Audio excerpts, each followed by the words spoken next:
Alright, working on the 2000 wagon today. Today I'm going to be changing the speed sensor, but I got to drop the entire freaking tranny because half of it broke off because it's a fully plastic sensor and it's like seized in there. It's sort of like behind the turbo, sitting on the tranny right there. So right now I'm working on the exhaust. I'm going to do the exhaust first, then the axles, then unbolt the bell housing and get the starter off, and then we'll drop it. Alright, let's get to it.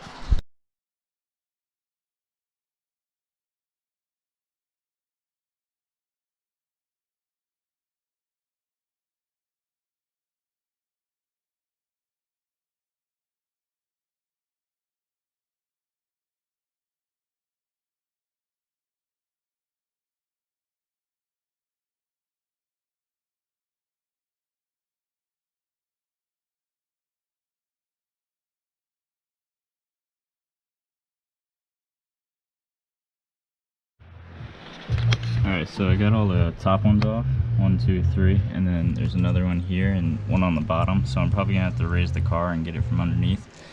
And I'll probably try to use an extension and a swivel and just use like my impact to get those. Gotta lift it up.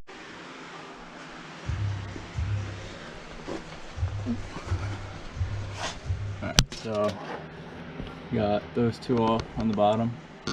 I just used an extension and a swivel. My impact broke them. Now I gotta take off that end of the exhaust, and then I'm gonna pull the exhaust down. I gotta unclip that sensor so it comes with it, and then I'll work on the axles, and that's just removing these two pins that are in here, and then they'll just slide right off. And then I'll get to the bell housing nuts and bolts. Cool.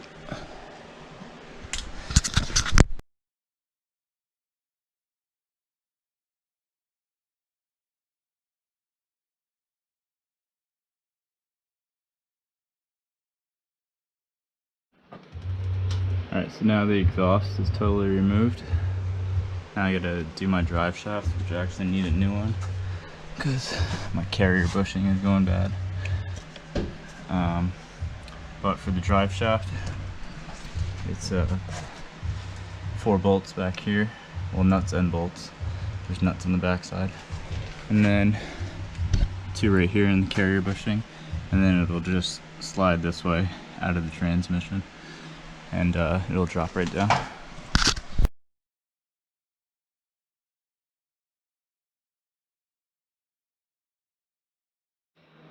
Alright, got the drive shaft out.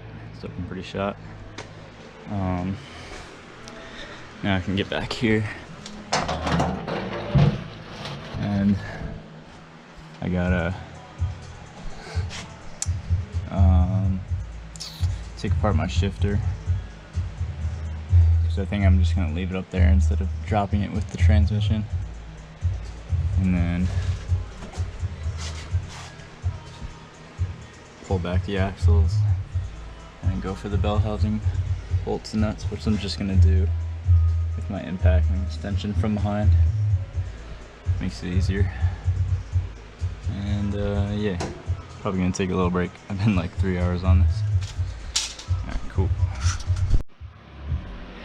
Alright, so if you have a 2002, it's gonna have, you know, male slots on the transmission and then female slots on the axles, and all you gotta do is remove these pins. You'll see them when you're down there. You need a punch and a hammer, and they're just right in there. You just punch them out, and then, you know, the axle will just slide right out, and you can pull it down like that. Okay, now you're gonna wanna come over here. Let me just mount this quick.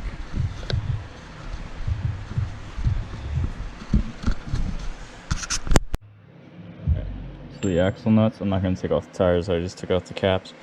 They're 32 millimeter. You know, an impact rated socket would be better, but I know this is going to break them. So just put them on there. Break them off.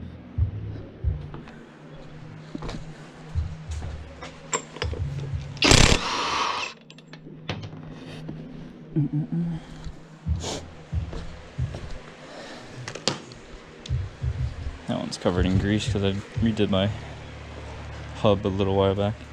Alright. Now you're just gonna take a soft hammer. Oh, actually, this one's already moving, so I'll pull this one right out.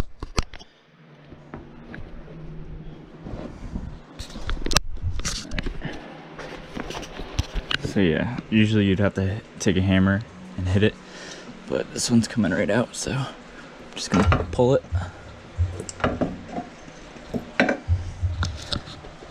And then, yeah, and then you got the axle out. So I'm gonna remove the other one and then get started on those bell housing nuts and bolts. Alright, so I got the first 3 bolts out. 1, 2, 3.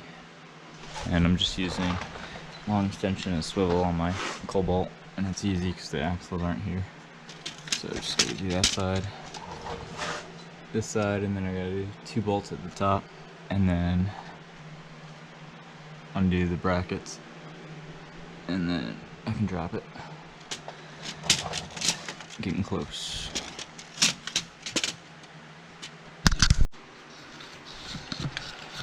Alright, so up top here, the only bolts I have left is this one and the one on the starter. Then the starter can pull off and you know, just be set aside. And then this wishbone, dog bone, it's got to come off. Just one of the bolts, and then that's it. And then it's pretty much separated from the housing. And then there's another thing I'll have to show you underneath to get the fork disengaged when you pull off the transmission. That always screwed me up and screws people up, because the transmission will not come apart unless there's like a little pin that pulls out the fork and everything. But I'll show you that when we get these top 2 off. And yeah, it's pretty close. Getting close. Alright, so I got those 2 top bolts out, and I pushed the starter over to there. Now, I gotta pull that, what would you even call it? It's like a rod that goes through the fork system to hold it. So yeah, you gotta pull that right there all the way out. Usually there's a cap I already have, and you can screw onto it. So I've got mine already set up. I just gotta pull it. I guess you can use a pry bar and pry it against here, or if you can just pull it. Oh, actually, yeah, that's just pulling with my hands, so that's nice. Alright, so just pull that out.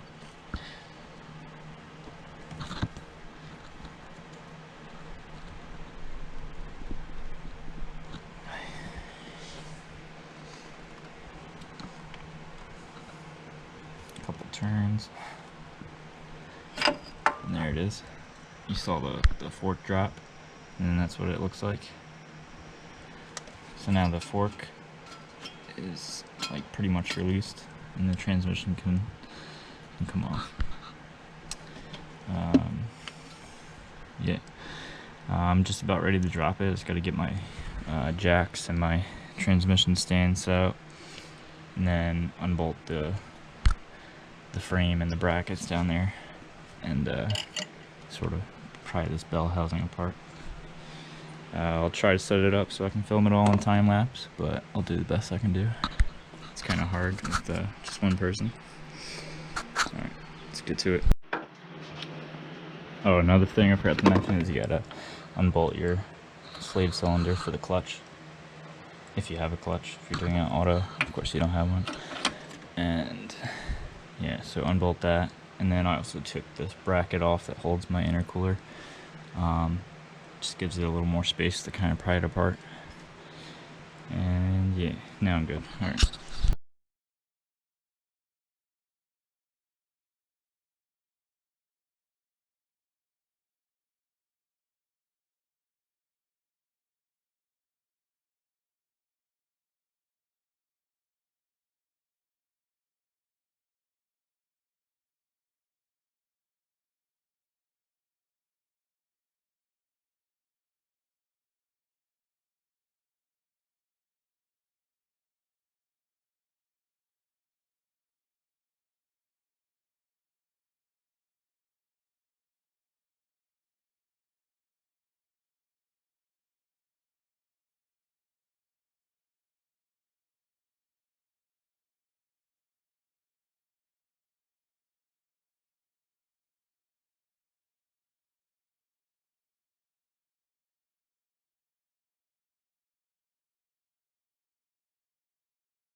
Alright, so I got the transmission all pulled. Here's what I'm working with here. This is where the sensor broke off. I basically got to go in and chisel out all the old plastic. And I got a heat gun and a vacuum, and I'm just going to kind of go to town on it without ruining the threads the best that I can. It really sucks, but yeah, I guess this is the way you got to do it. Should just put a whole new transmission in by the time you do this, but alright, so I got the new sensor on. Here's what's left of the old sensor. It's like the bottom of it. And I threw a little bit of grease in there just so maybe if it goes again, it'll come back out. Probably not. So it's tightened. It's 17 millimeter. Of course, it's all plastic. I was gonna change my clutch too, but I think I'm gonna wait on it because my old clutch still has some life. Now I just gotta reverse the process and throw this in. I'm probably just gonna skip ahead to it being back in the car and bolt it together just so I can do it quick. But that's how you pull everything. Alright, see, with the 2002, what you're also going to want to do is get the throwout bearing, which will be clipped in to the rear of the engine on the back of the clutch. It'll be clipped in there, and it has, I'm not really going to get this, but it has this ring that when it's pushed in all the way, it's clipped, and if you take it and you just push the ring all the way off the throwout bearing, it'll just, you know, pop back out. You got to keep those two plates pushed against the clutch. And then you take the throwout bearing, come over to here, get some grease.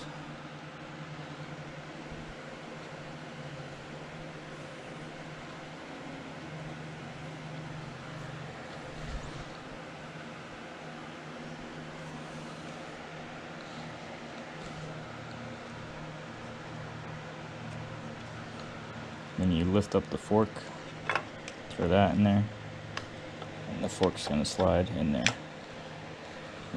So it's like that. And you go get that pin that we pulled earlier, and throw a little bit of grease on this too. And then that's gonna slide back in the slot that we pulled it out.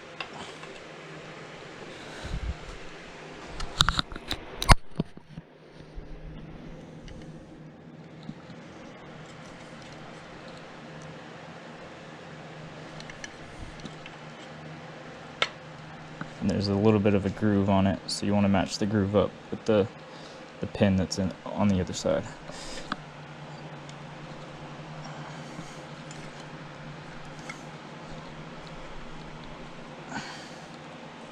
Alright, and that matched up perfectly, just like that.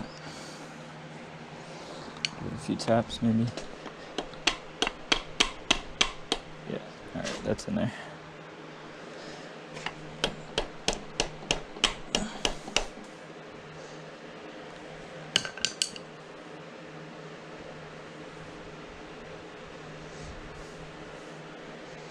And then you throw your cap back on it, and ready to go, ready to throw it back in. Alright, it's now a little past 12 o'clock. I literally put like 10 hours in this thing, but I got the whole transmission all bolted up, exhaust is back on. Just filling it up with fluid because I accidentally dropped some fluid out. But a good method is, if you have an old drive shaft, cut one of these off and shove it in the back end, and then it won't leak any diff fluid when you tilt it a certain way. Yeah, that just about wraps it up. I'm just filling it up with some fluid now. I'll throw the intercooler back on and hopefully the speed sensor works. I'm pretty sure it will. The other one went bad. Yeah, that's about it. That's how you pull your transmission. Peace.